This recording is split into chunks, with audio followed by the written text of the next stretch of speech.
Будильник сходит с ума, когда я сплю. Как же можно не понять, что я не люблю просыпаться рано утром? Для меня бывает трудно, в школу нужно собираться, просто беда. Что же делать нам опять, как их поднимать? Все учебники в портфель надо собирать, в школу быстро отправляться, чтобы там ума набраться. Жить без знаний нельзя.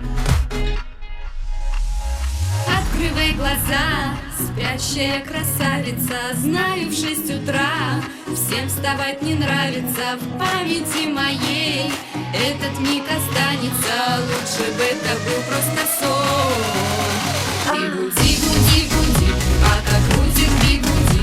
На работу нам идти, как тебя мне разбудить?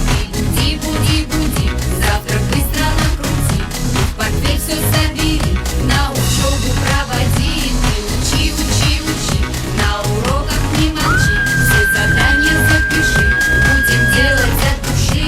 Пиши, пиши, пиши, вспомни правила жиши. Сочинение напиши и до ночи поспеши.